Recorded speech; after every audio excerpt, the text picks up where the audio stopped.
conversation here. I don't recall. I don't think he had.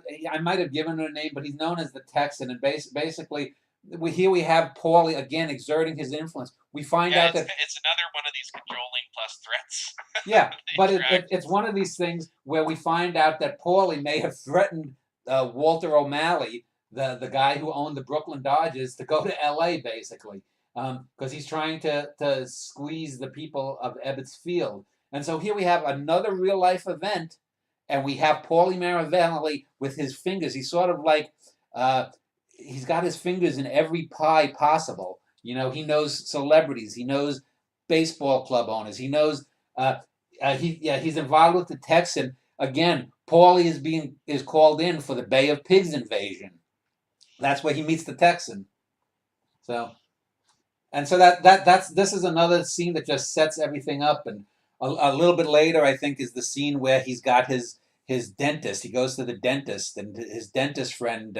There's more scenes with Paul. The first book basically sets up Paulie, his life.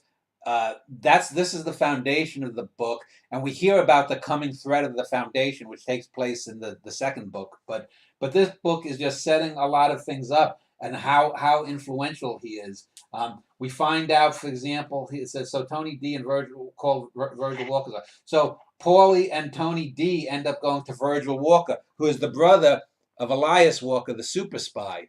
And we get here's where we get one of the first feints, sort of the red herrings, one of the wild goose chases. It seems like that there's going to be there's the murder of a couple of DJs, and this is tied in somehow to murders in Cleveland, which may be tied into a character called Greenstripe, who may be related to a real life mass killer called the Mad Butcher of Kingsbury Run, or the Cleveland Torso murderer. And this goes to Cleveland, and this Cleveland becomes that's where Paulie met Jack Ruby. That's where Paulie met Lou Wasserman, the famous super agent and Hollywood mogul, who may or may not be tied to the Chicago mob and may or may not be the Mule.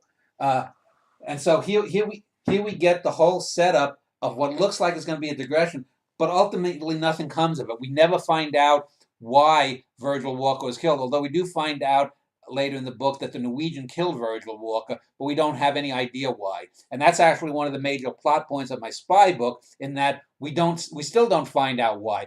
And the reason I do some of these things, I have things go into these dark alleys that don't go anywhere, because that's what life is like. We think we're going to get an answer, but we don't. We think the murders of these DJs is something that Paulie might be involved in, but it turns out not to be. We think that Virgil Walker is killed because of something having to do with the mafia, but it turns out that he may have just stumbled onto the Norwegian getting rid of someone, and the Norwegian killed him accidentally. We don't know why, and this then ties back in later on to the super spy Elias Walker.